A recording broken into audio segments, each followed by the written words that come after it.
की जो कश्मीरी cause है, why are you so passionate about it? Was it something in your childhood? Was it something growing up? What's sparking the cause? When it suits world leaders or world nations that they talk so passionately about, human rights.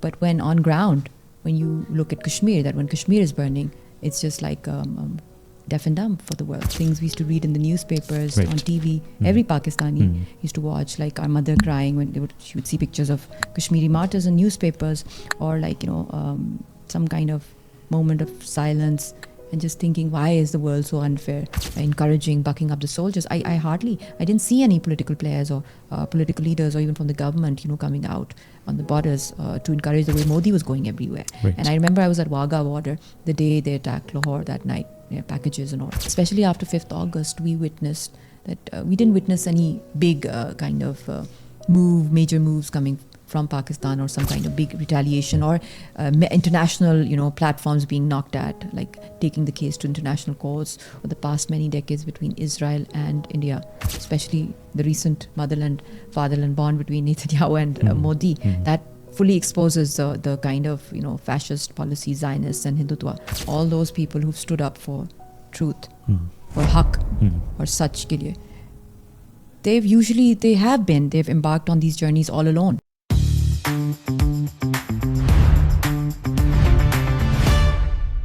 Assalamu alaikum and welcome to the Pakistan Observer podcast. मेरा नाम अब्दुल्ला मलिक है और मेरे साथ आज मौजूद हैं the very resilient, strong and very inspiring Mushaal Hussein Mullick. Mushaal, thank you so much for being here. Welcome to Pakistan Observer. Thank you so much for inviting me, Abdullah. Mushaal, you, as I said in the start, resilience, strength, patience, there's so many things and so much to hold on to, and it's all for the right cause and a cause that we hold so deeply with all of us. But where is the motivation coming from? Ki jo Kashmiri cause hai, why are you so passionate about it? Was it something in your childhood? Was it something growing up? What's sparking the cause?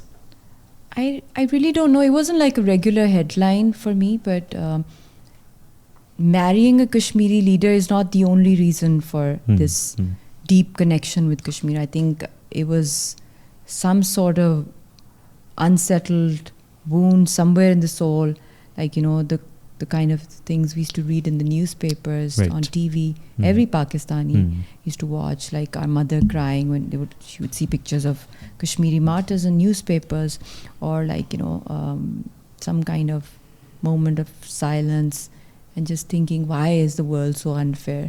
Jaane kab honge kam is duniya ke kam. That Nusrat Fateh Ali ki. So I used to listen to that a lot as a child, and then used to think about Palestinian, Kashmiri kids. So I think as a child, I was very, very sensitive, and the major credit goes to our parents, because at that time there were a lot of Bosnian, Chechnyan, Kashmiri, Afghani kids here in refugee camps, and they would go and take care of them, and we would become friends with them, Somalians and others. So I think it has to do with my childhood and collecting Kashmir Fund for the victims of, the families of the martyrs.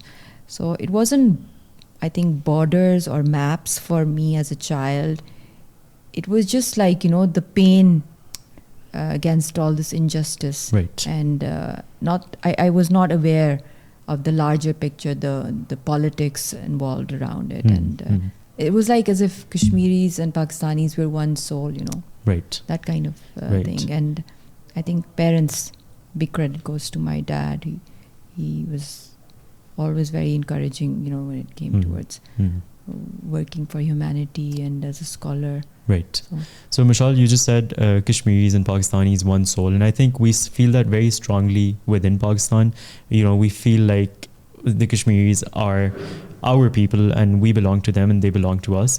I am interested to know what the Kashmiris feel and how they sort of see Pakistan and the treatment that we mete out to them. What's the feeling in Kashmir? For Kashmiris, I think they have a lot of expectations. They have a lot of hopes from Pakistan.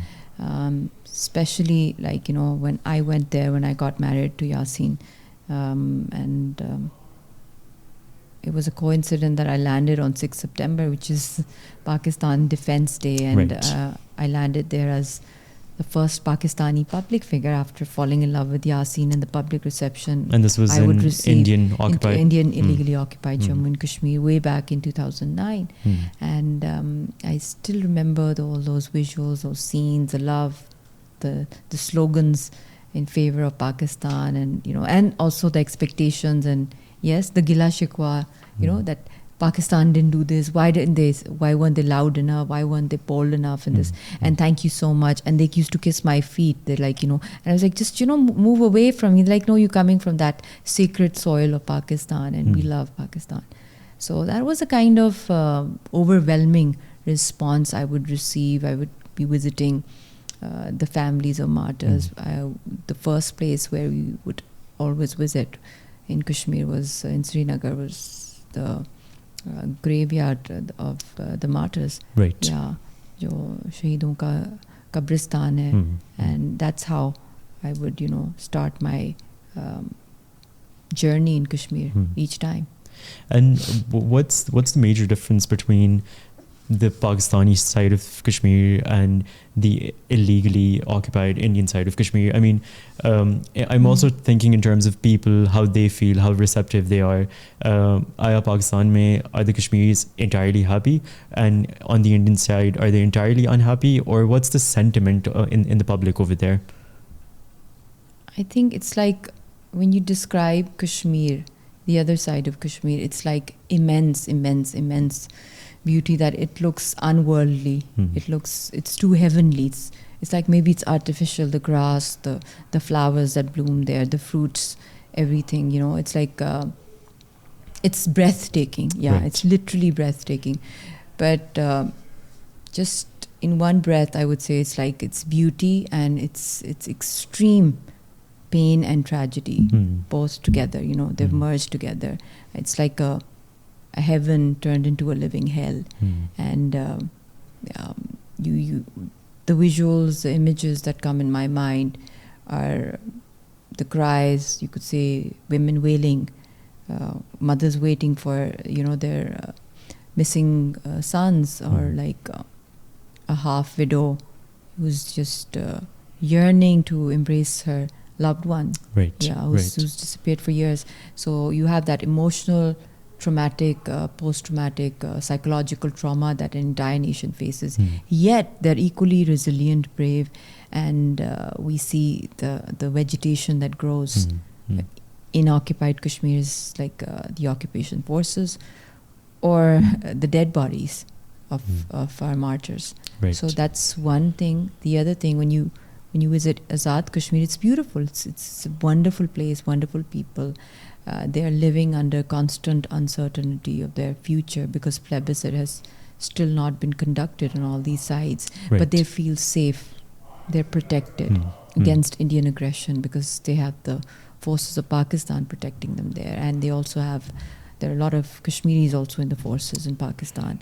And there are no draconian laws like DARA, POTA, Armed Forces Special Powers Act. Right. If you go from the legal perspective, and there's no immunity that the forces enjoy here if you compare it with the Indian forces. And they're there to kill, to decide the rhythm of their heart, when to just wipe out anybody. Right. So the time clock is like the killing machines, that's in their hands. Right. Over here, they're here to protect the lifeline of the Kashmiri people living, protecting them against Indian aggression.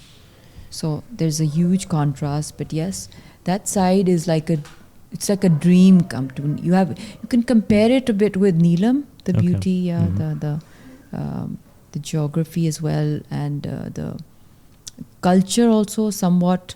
It's similar, but I think the dialects change with every district, every side. Right. And but overall, it's like the food is pretty similar. Right. But I think I love both the sides of Kashmir, but I wish there could be a day or a moment in the life of people of Indian occupied Kashmir that they wake up without the smell of maybe saffron. There are saffron fields there, or mixed with the smell or the fragrance of burnt homes of Kashmiris, or screaming those cries of their family members missing their loved ones. Right. So. But are they on either side of the border? Is there still hope that there will be a resolution, there will be a conclusion to this problem? Or is there a sense of disappointment that it's been over 7 decades and we hear the same slogans every year, we hear the same problems every year, and it's, it doesn't look too good. So are they hopeful still, or is there disappointment? Globally, they're deeply disappointed, to be very honest. And because for decades, this conflict has gone so chronic and so many sacrifices. But maybe for the world looks at it from the prism of, statistics or quantifying it. But for Kashmiris, it's like living through funerals of their loved ones. It's not statistics. It's not just one person got shot by the forces or one got wounded. Right. It's like human stories. It's like families involved. So I think the sufferings, the constant, living under surveillance, intimidation, incarcerations, jails, tortures, and being traumatized on a daily basis, every moment. So facing all those traumas and the world conveniently turning a blind eye and doing business as usual, and just forgetting that Kashmir also exists on this planet. Right. So I think that is a big dilemma, and I think that is something what really pinches or hurts the people of Kashmir, that why do they get ignored so much? Right. Is it because of geopolitics, that when it suits world leaders or world nations that they talk so passionately about, human rights? But when on ground, when you look at Kashmir, that when Kashmir is burning, it's just like deaf and dumb for the world. Right. I think over the last 2 years, we've also learned that human rights are very subjective and very selective. So, human rights exist for certain people and not for others. But that's perhaps the world that we live in. On a personal level, how are you keeping yourself hopeful, motivated, driven to keep going with fighting for the right cause and going ahead with it? Because I'm sure on a daily, it's a disappointment. It's not easy. So on a personal level, how are you just keeping yourself driven with the idea of and the cause of Kashmir? As I discussed my childhood, this quest, this calling, that why so much suffering happens in the world, and why is there so much of injustice, and what are we all doing, for saving these people? I think that pain was very, because I'm also an artist. I do poetry, and I'm pretty sensitive towards such issues. So when I married Yasin, it was not a conscious decision only that, he's a man who's mostly in jails. There's he's leading a very big mission. And there are no guarantees that, in our lifetime we would succeed, or we could ever live a normal life.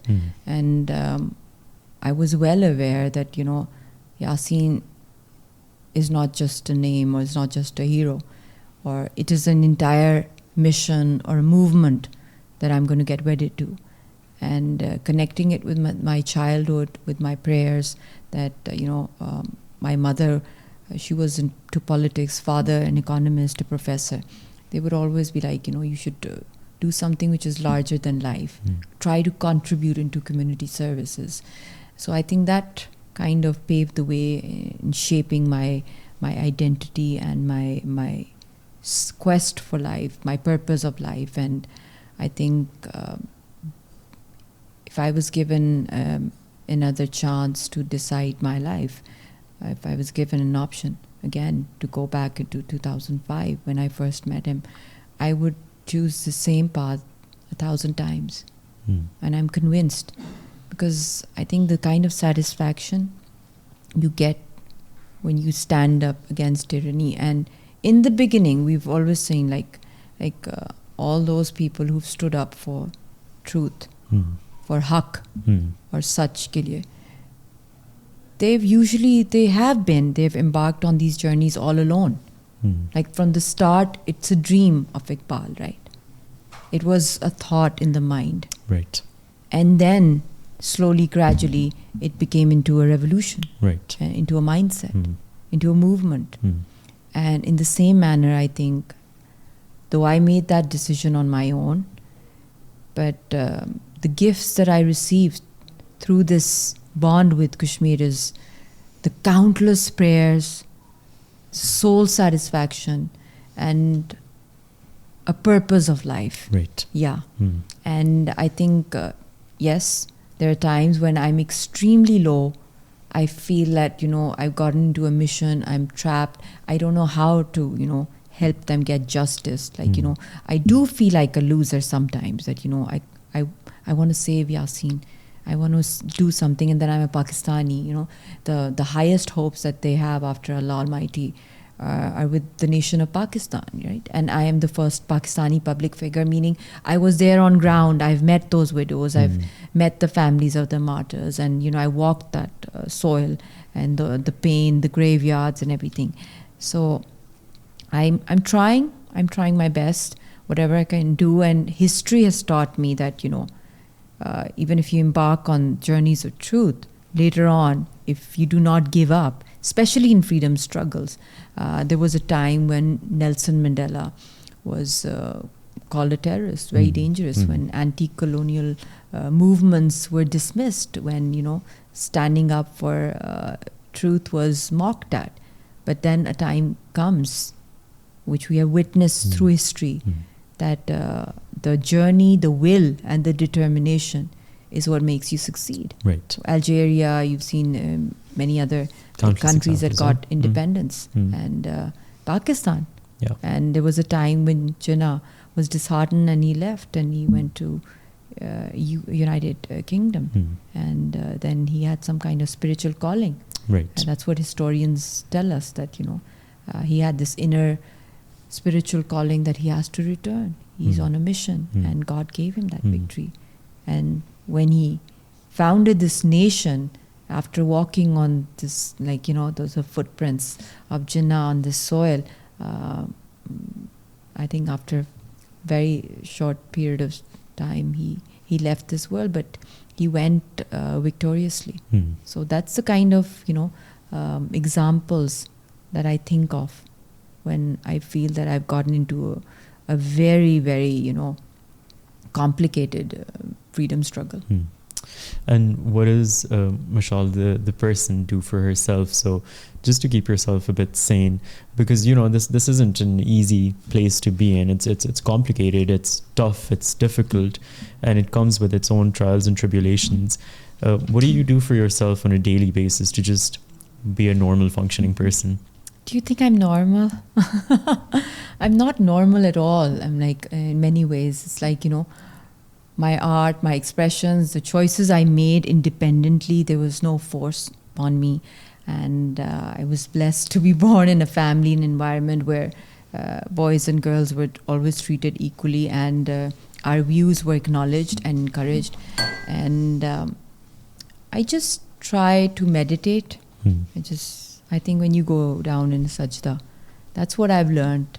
Or, just kissing my mother's feet, or just, listening to good qawwalis and soft music sometimes rock also, hard rock. It depends on the mood, and I try to keep it colorful, my life a little glamorous. I love good clothes, perfumes, and music, because I am an artistic soul and I love beauty. Right. So I think I like to keep that around me. I don't want to become bitter with these very harsh experiences of life, like falling in love and then just being separated for years and years. Like, I keep waiting for him, and it's 17 and a half years of marriage, and we fell in love in 2005. Do you still believe in love? That's why I'm sitting here talking about Kashmir. Kashmir is it's the land of my beloved. It's a place that connects me with Yasin, connects me with the movement. Right. It's a very deep. I've learned this with time, that it's not physical attraction only. It's not only the human touch that you need, which is very important because that's how God has created us. But it's equally the spiritual side that I have learned through this journey, through this long waiting. हम लोग वो पढ़ते नहीं है Rumi and other Sufi saints and poetries and spiritualism and Wali Allahs, how they connect with Allah. Right. Like,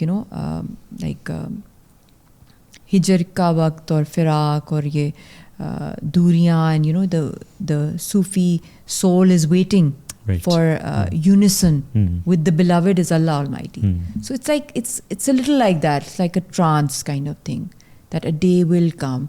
I don't know in this lifetime or not, but the union will come with Yasin.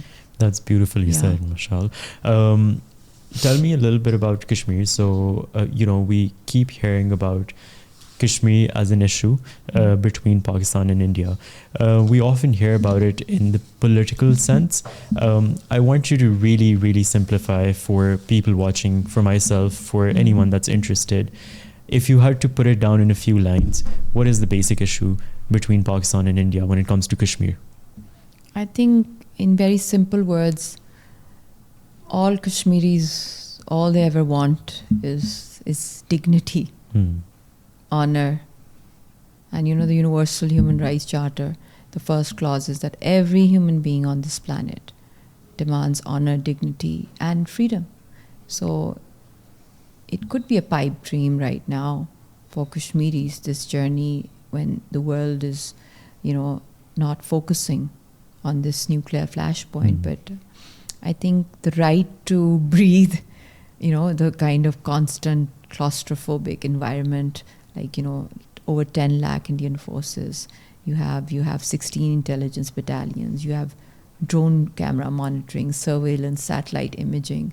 And everywhere you're like, you're being followed, you're being questioned, you're being doubted, you're being interrogated, you're being disappeared. And the killer, the judge, the police stations, the lawyers, everybody's like, part of the occupation team, the government. So the killer is also providing so-called, providing you justice or punishing you. So I think Kashmiris, in simple terms, they want dignity, but they want freedom. They want freedom, they want independence, they want plebiscite, they want implementation of international law according to the UN resolutions, right to self-determination, and equally, they want peace. So it's very simple. But why they don't get it? It's because of the nefarious agendas of the occupation forces and the nexus that we are seeing for the past many decades between Israel and India, especially the recent motherland-fatherland bond between Netanyahu and Modi, that fully exposes the kind of fascist policies Zionists and Hindutva are following. They're replicating it, both sides changing on the West Bank, the demographic changes, and same manner there, Article 370 and 35A. Right. And imagine, like, on your own land, your own soil, you get jailed, you get punished, you are called a refugee. You're not given the right to speak. So I think that's all we want. I mean, that's what the entire world stands on, the so-called international order. But we're waiting. We're just I think we're just born to suffer. But I think because it's part of our iman also. Right. Mayusi kufr hai. Right. And that's what my mother tells me. I think hum sabka yahi hai. Ke if we give up, then we give up, God forbid, our faith in God. So maybe the worldly institutions are at this moment not in our favor, but maybe tomorrow they will be. But that does not mean that we should give up on our dreams. We should have the audacity to dream and to accomplish those dreams, or at least to try. If we cannot physically, then at least in our minds and in our hearts we should, just condemn and should carry on this flame. Right. And Mushaal, you said, this seed of the interest in something like Kashmir or Palestine or other important issues was planted by your family, by the lifestyle and the childhood that you had. But then I think the seed grew a lot bigger when Yasin walked into your life. Yes. Tell me a little bit about how that happened and how that's been over the last close to 2 decades for you.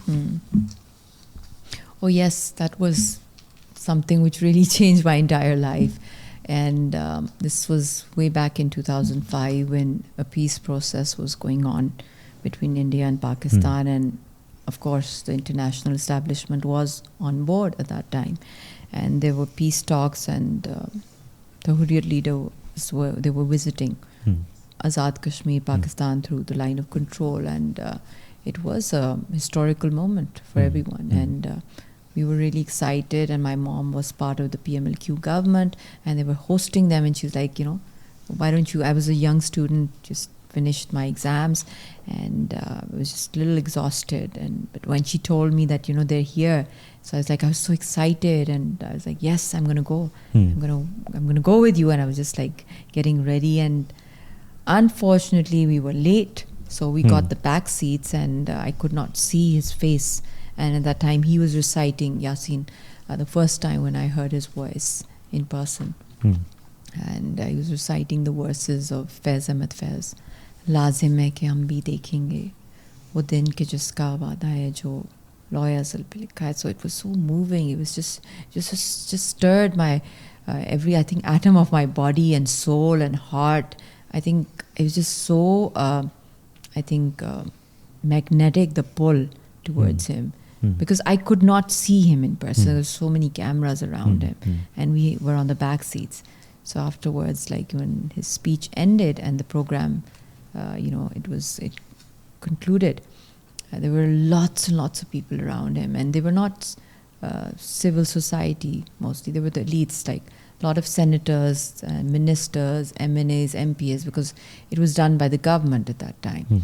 And it was at Punjab House. So whenever we pass through Punjab House, I just, just go back into that May and June of 2005 memories. It's still so real. Like those moments, they've become a permanent part of my DNA, I think.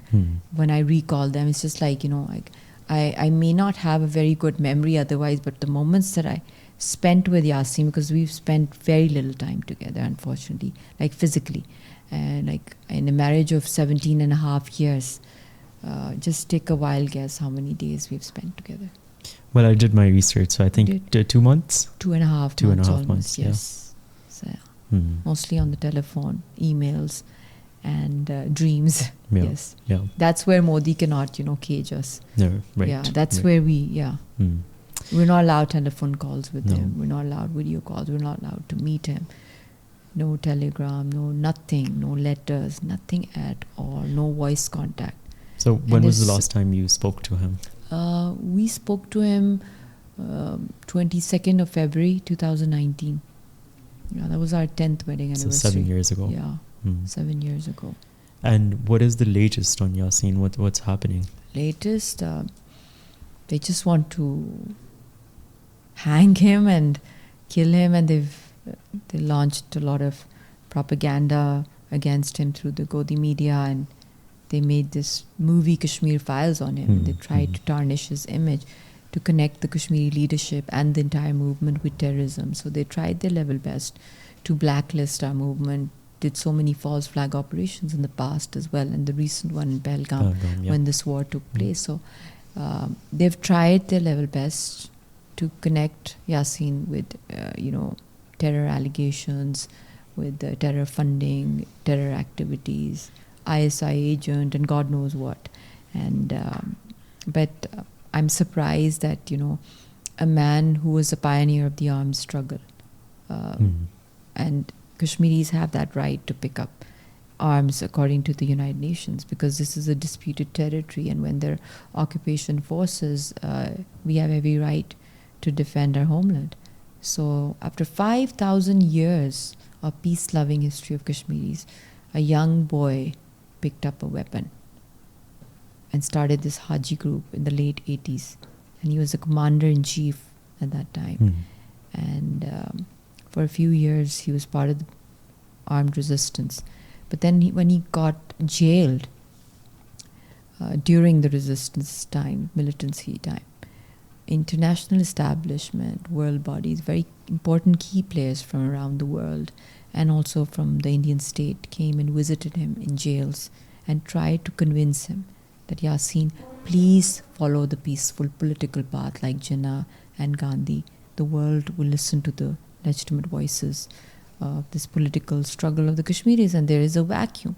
Fill that vacuum instead of militancy, armed resistance. Right. Shift. Goal will be the same, but this way you will have more chances to express your case to the world instead of only through a weapon. So he got convinced, and he decided in 1994 that he's going to renounce armed resistance and follow the peaceful path with international guarantors on board at that time. And that's how he got released.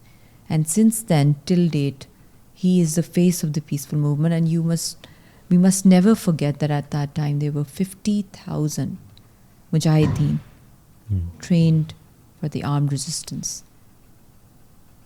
And if he hadn't given it up, by now I think there would have been lakhs of Kashmiris with guns in their hands. And in 1998, Pakistan and India became nuclear countries. In 94, he renounces it.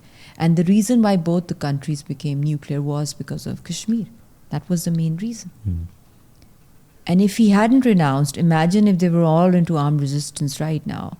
One Pahalgam, 22 people get killed in a false flag by reserve forces of the Indian state, and their reserved forces, their weapons of the Indian military were used. Just imagine if there was an armed resistance there. The kind of impact it would have on this region and the world. If only 22 people can bring both countries killing in a false flag, can bring two nuclear countries loggerheads to so close that they can exchange nuclear codes and the whole world can be, destroyed with that explosion. So the kind of services that he gave for not just for the Kashmiris to be heard globally in a more respectable political manner, he gave this contribution for global peace. Right. Because that is the epicenter, Abdullah, that is the epicenter. We are witnessing wars around the world. We're Israel-Palestine war. We're witnessing Ukraine-Russia war, 9/11, whatever happened. The world order changed. Iran, US, Israel is like carried on for almost a month. But did any of them go nuclear? None. None of them have that gravity of, chronic nature of exploding to such a level that I call it the bomb. This is the hydrogen bomb. If you recall a few years ago when Pulwama happened, that was also a false flag. On 27th February 2019, there was no war between India and Pakistan, just one false flag. Right. And we exchanged nuclear codes. Same way, Pahalgam, they did that, and we were moving towards. So what I'm trying to say is that if our political leadership, especially Yasin, is because Yasin was a commander, right? And then he was an icon for the youth that when he picked up the gun. And when he became, like Jinnah and Gandhi, a peaceful leader, so he convinced the public. But now if he gets hanged through such fraudulent, I would call this judicial terrorism, these kangaroo courts that are trying to punish him and hang him just for a petty election or to, just link, God forbid, Kashmir cause with terrorism, then, where is the world going to fall? It's going to, if the peaceful guarantors of not just the region or the world are hanged or silenced, because that is the epicenter. Right. We can never ever dream of peace in the region. Because wars do happen, but at the end of the day, we come on the table. Right. And right now, we're sitting on a very fragile ceasefire. It is just a pause button. Right. Unless and until Kashmir is not resolved through the legitimate voices of the Kashmiris, their leadership, it's impossible for this ceasefire to last. So, Mushaal, right now, things are not very good between Pakistan and India. Yeah. And I think we're at an all-time low at the moment. In your opinion, what would be the best outcome or the best case scenario, the best solution to the problem that has existed for over 7 decades? This fragile ceasefire after Marka-e-Haq, when Pakistan won this battle on Kashmir, because it started from the epicenter was Pahalgam. And the kind of praise and the kind of acknowledgement Pakistan received, I call it Barkat also, because it was fought on Kashmir. Right. And especially after 5th August, we witnessed that we didn't witness any big kind of major moves coming from Pakistan, or some kind of big retaliation, or international, platforms being knocked at, like taking the case to international courts, or challenging the lawfare that India did through some legal mechanism or some long-term policy. What I felt was that one speech, one sermon in the United Nations, or some ceremonial, symbolic gestures of standing outside mosques in solidarity were not enough, and the jugular vein was chopped, was cut off. Right. I think there was a lot more we could have done. But after Pahalgam, especially when the world had almost forgotten that Kashmir existed on this world, suddenly it came back on the global radar because of its nuclear flashpoint existence, and the whole world was signaled unsafe. So I think that has created an opportunity, a golden opportunity, and also the victory that we received, and the credit mainly goes to the captain of the ship, it goes to the field marshal, because of his exemplary, those skills, strategic planning, and how bravely he was at the forefront, at the borders, at the working boundaries, at the line of control post Pahalgam, encouraging, bucking up the soldiers. I didn't see any political players or political leaders, or even from the government, coming out on the borders to encourage the way Modi was going everywhere. Right. And I remember I was at Wagah border the day they attacked Lahore that night, packages and all. I was there, and I held a very strong press talk, and I tried to encourage my soldiers at the Wagah border, and I was I demanded from the government that it's high time we should have war rooms in the media houses of Pakistan. We're heading towards a full-fledged war. Right. So after fighting the war, winning it, and then when it was heading towards nuclear, India begged America, and that is the reason why we moved towards a ceasefire, because America, especially Donald Trump, why he's so angry with Modi is because he gave him a saving grace. He gave him an opportunity through the ceasefire to cover up their huge loss, or they are being labeled as losers. And when India did not acknowledge that ceasefire publicly, though closed door, they were begging America to save them from any attack coming from, any further attacks coming from Pakistan. And Pakistan, on the other hand, acted so maturely. I mean, they were the winners. They could have, gone one step ahead in their aggression, because it wasn't their fault. There was no proof against Pakistan or the Kashmiris, and it was a jugular vein, how it was chopped off, how Pakistan has always been supporting the Kashmiris. So I think we showed a lot of maturity. Right. And that maturity was then praised again and again on a daily basis by Trump. It wasn't like he was in love with the field marshal or with just the bravery of our soldiers. It was also that after becoming a winner, how we contributed our nation towards global peace. We did not escalate it. So now we have, what you're saying, what is the way forward for Kashmir, is that we have an upper edge, military might, military victory, moving towards military diplomacy through the ceasefire, and then moving towards I think this what do you call this,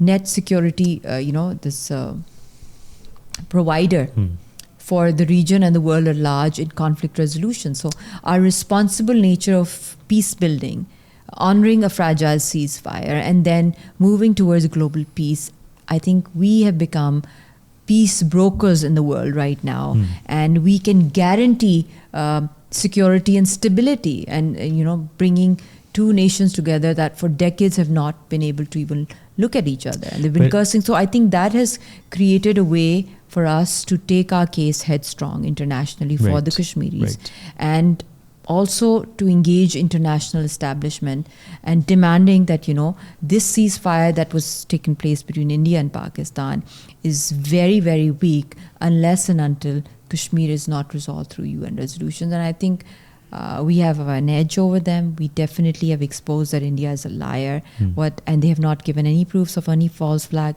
and how they're treating the leadership. So I think international guarantees, Pakistan is the founder of the Board of Peace right now. But the timing right now is because of the war between Iran and US, everything got jeopardized. But I think if I encouraged that Board of Peace, even at that time I said that it's very, very important that we have a parallel structure to the in competition with the United Nations that is like a watchdog that keeps asserting that these issues should be solved. But we should also have China on board, America and China, because they're two big powers in the world, and not to undermine the UN resolution. So we demand a Board of Peace and also a digital referendum. Do you have a sense of disappointment when we can use our diplomatic posture to broker peace between Iran and the United States possibly, but we are not perhaps prioritizing Kashmir in the same way and taking that case head on? Is there a disappointment there? I don't call it disappointment. I call it that it's created more, I think, acceptability in the world for Pakistan. The way for decades India has been bad-mouthing, has been doing these hyper-propagandistic, approach towards false narratives through disinfo labs, FATF trying to blacklist Pakistan through proxies, through blame games. But now I think the curtains have been lifted, and whatever Pakistan was saying for decades, when it came to Indian proxies, their terror networks, transnational terrorism, I think Iran also became a victim to it in the war. Like the first phase of the war with Israel, it was the sleeper cells of India, of RAW, that was sharing sensitive information to Mossad. And even right now, in this war, they were doing the same in Iran. And in the same breath, I would say that Afghanistan should not make that mistake of delaying the Indian influence the way Iran did. So they're going to they're just using their soil as a hotbed for proxies, for sleeper cells and terrorism. So overall, globally also, the rackets are being exposed, target killings that took place in Pakistan, Azad Kashmir, and the war that they fought with us. They were targeting civilians. They were targeting, schools, mosques, and how Pakistan responded. So these things, and also our role right now in this as a peace broker between Iran and USA, inshallah, if we succeed, then I think we become the global caretakers of the world's peace and stability. And then, of course, when we demand, our demands should be heard, should be responded collectively by the global public and global nations. So I think it's the right time to take our cases to international commissions of inquiries or International Court of Justice, to international criminal courts, to demanding from the United Nations. Now we have a greater influence, especially in the Human Rights Council, to table resolutions calling for a population census on both sides of Kashmir, because Pakistan has never touched the demographics of Azad Kashmir. No Pakistani can buy land there, nor can they, they have voter rights. Still plebiscite is conducted, whereas on the other side, we see that 50 lakh Indians have gotten become ghost voters. They've gotten domiciles, and they're trying to create union territories over there within occupied Kashmir, which is all illegal. So it makes our case very strong. So now, taking it to international courts, I think we can really do well, and we can really take their voice. But yes, if the true stakeholders of Kashmir, the right representatives, not just political players of a government or just bharti karke aap bhej rahe ho logon ko, we should have experts. We should have international law experts in delegations. We should have historians. We should have journalists. We should have displaced Kashmiris. I don't like calling them refugees. people living in camps in Azad Kashmir from occupied Kashmir. This is also their land, their place. So taking their human stories, their sufferings to the world. There's so many things that we can do, and hire strategists, lobbying firms internationally. I think when the iron is hot, I think that's when you should strike. And now, as you rightly said, that if you're working so hard and paving the way for global peace and global economies and contributing and taking all those risks, I think it's high time. Now the focus should shift on this ceasefire between India and Pakistan. Right, Mushaal. I hope that we're able to do that and much more. I have so many questions to ask you, and I hope that I can sit with you once again in the future. But thank you so much for being at Pakistan Observer, for your honesty, for your time and your strength, and all the good work you do. Thank you. Thank you. It was a pleasure.